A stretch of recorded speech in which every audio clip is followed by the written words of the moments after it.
Ada dua hal yang menjadi modal dari seorang untuk menjadi raja dalam kehidupannya sendiri.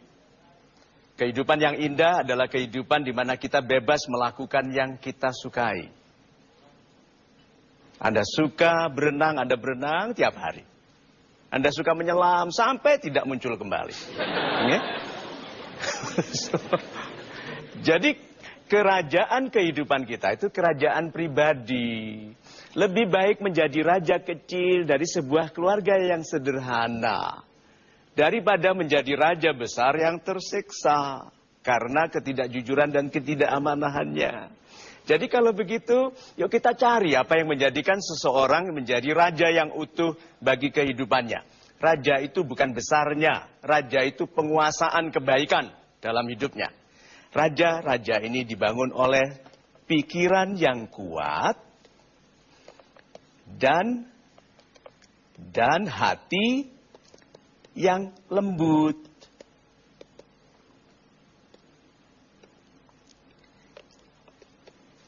Pikiran yang kuat, yang tidak lupa akan fokusnya. Hati yang lembut, yang mendahulukan kasih sayang. Bayangkan berapa jauh seseorang bisa berjalan dengan hidupnya. Kalau pikirannya kuat sekali mengenai cara untuk menyelesaikan masalah orang lain. Dan hatinya lembut untuk memaafkan ketidakmengertian orang lain. Itu? Untuk tertawa, tersenyum di hadapan fitnah. Coba itu. Bayangkan bahkan musuhnya pun mencintainya. Karena dia adalah sebaik-baik musuh. Iya toh? Karena musuh yang paling indah adalah musuh yang bilang, ya saya tahu kamu memusuhiku, tapi kamu juga tahu bahwa yang aku kerjakan baik untukmu. Bayangkan itu. Tidak ada orang bisa menjadi musuh. Karena orang yang memusuhi kita, tetapi tidak kita musuhi, bukan musuh.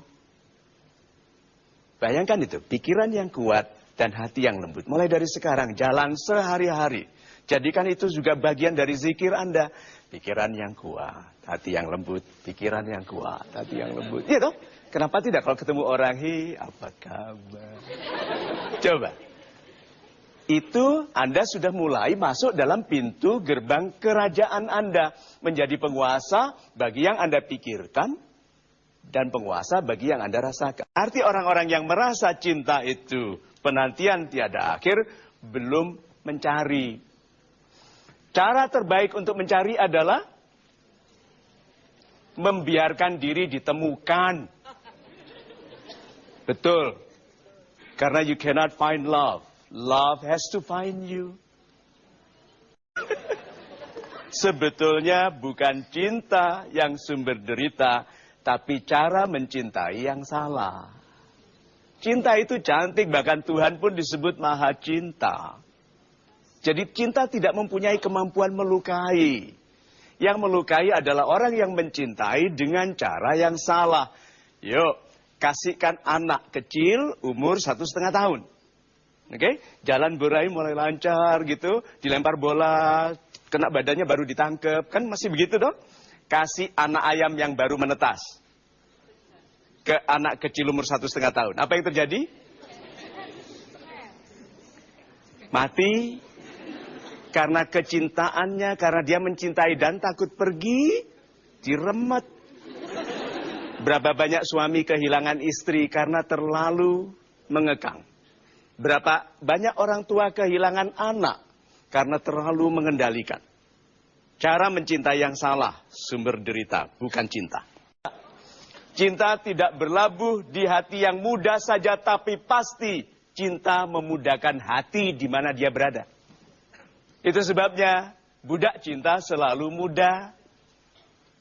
Budak cinta selalu muda. Lihat orang-orang gagah padahal sudah tua.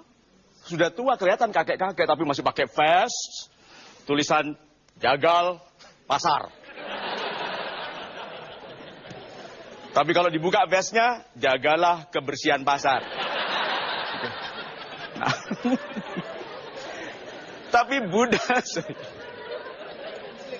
Tapi budak cinta itu selalu muda. Karena budak cinta itu mempercayai semua kemungkinan. Perhatikan. Cinta itu kalau tidak gila bukan cinta. Berarti orang tua pun apabila hatinya diisi cinta akan melakukan hal-hal yang bahkan tidak berani dilakukan oleh orang separuh usianya. Jadi kalau gitu jangan pernah hati ini kosong dari cinta, karena itu yang menjadikan kita tetap remaja. Di balik setiap laki-laki yang berhasil, selalu ada seorang wanita yang bijak. Itu mungkin ibunya, neneknya, istrinya, saudara perempuannya, atau anak perempuannya. Yang lupa dikatakan orang adalah di balik setiap pria yang jatuh, hancur, pasti ada wanita yang sikapnya buruk. Itu jarang dikatakan orang. Raja dunia itu tidak dijatuhkan oleh sikap buruk orang lain, terutama sikap buruk dirinya. Yuk kita ambil tadi 2 kekuatan yang menjadikan kita raja. 1, pikiran yang kuat, dan 2, hati yang lembut. Pikiran yang kuat. Banyak orang otaknya berhenti berfungsi di hadapan masalah. Ayo, ada begitu, ada masalah, langsung beku. Langsung hal-hal yang paling kecil pun dia harus tanya. Dan dia bahkan tanya kepada peramal yang tidak bisa meramalkan nasibnya sendiri. Iya loh, kalau dia bisa meramalkan nasibnya nggak jadi peramal. Jadi punya pabrik kabel untuk supply kabel Jawa Madura. So, kalau begitu, hati-hati dengan bekunya pikiran di hadapan masalah. Yuk, bagaimana kalau kita menggunakan masalah sebagai pencerah otak? Justru karena ada masalah dia tidak tidur, bukan karena gelisah, tapi karena sedang memikirkan cara. Justru karena ada masalah dia bilang, kalau aku temukan cara untuk menyelesaikan masalah ini, aku bisa kaya raya, karena ada 240 juta orang di Indonesia yang punya masalah itu. Coba, bagaimana kalau kita mengubah sudut pandang kita mengenai masalah? Kesimpulannya, masalah adalah rahmat yang tidak kita sukai rasanya.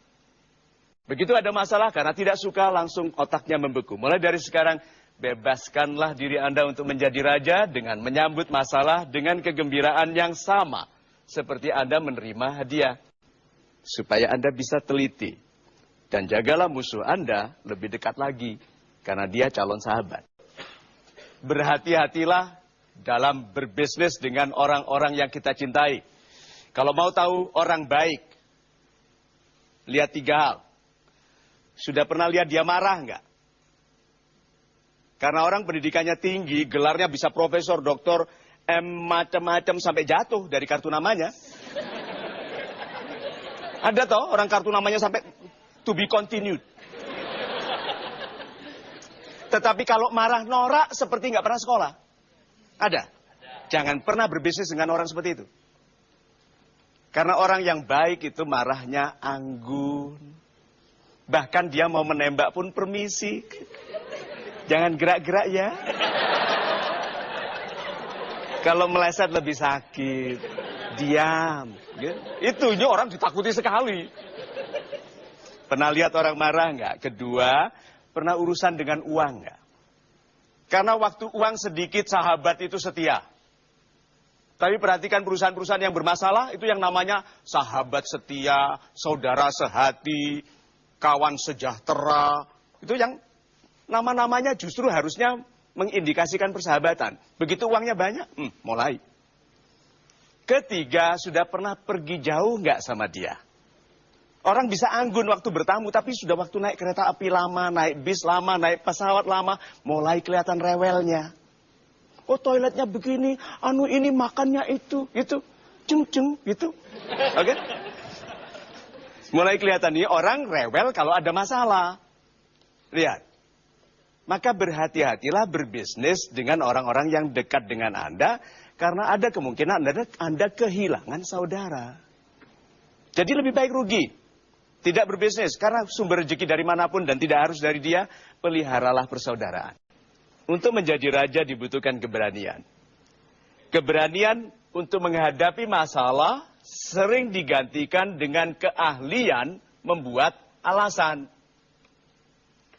Ayo, berapa banyak orang yang tidak menghadapi masalahnya tapi sibuk membuat alasan.